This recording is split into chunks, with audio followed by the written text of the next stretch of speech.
Hey guys, today in my kitchen, we are gonna make some homemade hand salve, and it could not come at a better time. I just ran out, and this cold weather, dry air has been completely wreaking havoc on my hands. Now, I absolutely swear by this hand salve. It's super simple. It's just beeswax, shea butter, and olive oil, and that's it. I have actually developed some eczema that started to not go away in the summer months. As long as I keep using this on my hands, I do not get any flare-ups of eczema whatsoever. So I really need to get this going. And not only do I want to get enough to be able to make it through the end of this dry weather, but it is critical for summer and gardening activities as well.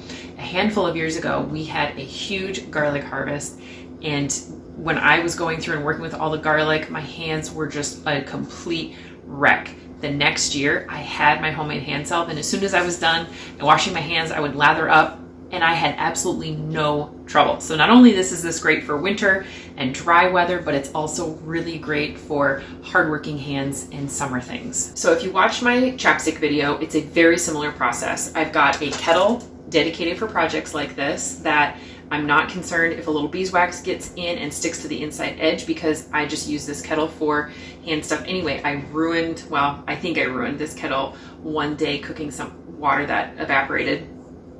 And so this is now my dedicated pot. I have a jar that I put all the ingredients in. This pot has a little water to create a nice warm environment for all the ingredients to melt together in. I just set my jar right inside. Don't boil the water, just get it nice and warm. I have a chopstick that I use to stir things around as needed. A hunk of beeswax.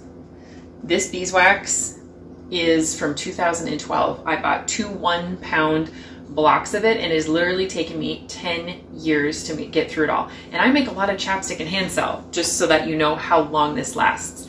I was hoping to make enough hand salve to last me at least a year, and so I ordered some new beeswax that I thought was from a really reputable company. However, when I got it and opened it up, it smelled very smoky. I don't know if that's smoke that they used when they smoked the bees or what it is, but that beeswax had such a strong smoke smell, and I do not want that on any of these things that I'm using on a daily basis on my body. The next thing is the shea butter. It comes in an inside package that keeps all the grease kind of contained, and then an outer package that keeps it better protected. And I can link this shea butter in the description box in case this is one that you want to get, but any shea butter will do. And then any beeswax will do. I did find a local company though that had beeswax that I ordered some new stuff from. So within a couple days, I should have enough beeswax to finish out this and make enough for a year. And then olive oil. I like to keep my things in glass jars. I don't like to use plastic as much as possible where things that I'm using are going to be touching. So I use these little 1/4 pint jars. Single piece cap makes it really easy to get in and out of. These hold a 1/2 cup. I also use the 1/2 pint, so that'll hold a single cup. That's the container that I have right now that is just about empty. So I'm going to go ahead and get my water on, get that water nice and warm. Because this is my limiting ingredient, I'm going to go ahead and chop up all of this, and depending on how much of this I have, that will determine how big of a recipe that I can make. So the ingredients for this, like I said, are shea butter, olive oil, and beeswax. And it's 3 tablespoons of shea butter and then 2 tablespoons of each beeswax and olive oil. I used to use a cheese grater, but now I use a knife when I chop up my beeswax. And I kind of almost make shavings like this. And they're kind of chunky, but this works great. You can buy beeswax in pelleted form. I have not done that. In fact, the beeswax that I got that I'm going to be returning was in pelleted form, so I never actually have been able to give that a good try. This is such a simple recipe and makes very little mess. If you saw my chapstick video, you will see that things did not go quite as according to plan. But as soon as this is empty, or as soon as all the ingredients are melted down, I will just get them ready, pour them right in these little jars, and I'm done. Cool them down, and then cap them. So I'm just gonna go ahead and do this. And the reason I make my own homemade hand salve is because I like to be able to feel good about the ingredients. And I just get a little leery whenever there's ingredients that I don't know about, don't know how to pronounce, don't know where they came from. And I really like an all natural product because I feel like that's much healthier for me, much healthier for my kids, our skin, the environment, probably all of it.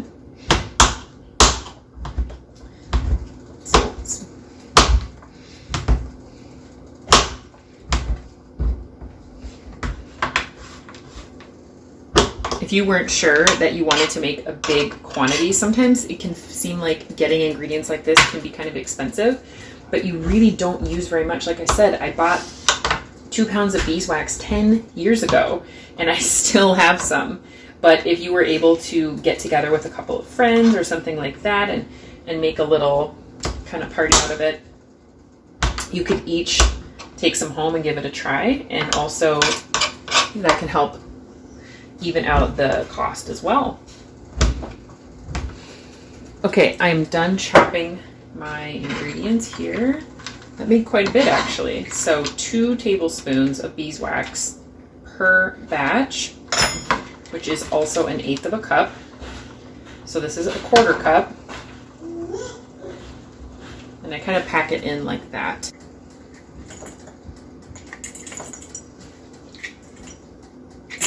A lot more than I thought. See, that little chunk of beeswax turned out to be so much. Okay, so that's a 1/2 cup. So that's a quadruple amount. All right, that's probably another 2 tablespoons. So I'm gonna do this recipe times 5. So I'm gonna need just under 1 cup of shea butter. I'm gonna start this melting down because I don't have room for the olive oil. I may not even have room for the olive oil once this melts down. We'll just wait and see. This is a huge batch though. I don't think I've ever made this big of a batch. I was able to pretty easily get that olive oil in there. My jars in total will only fit 1 cup, and this will be at least 1.5 cups. So I'm gonna need to get another jar out in order to put all my salve in. I'm just kind of mixing it, because that stuff on the bottom is going to be a lot hotter. We'll just melt it down until it's a nice clear liquid. All of our ingredients are now completely melted together, so I'm just giving this one last stir, and I'm going to go ahead and get my jars filled. Just like with my homemade chapstick, I am super excited to be growing calendula in my garden this summer because I am going to infuse olive oil with the calendula flowers that I will then be able to use in my salve and my homemade chapstick.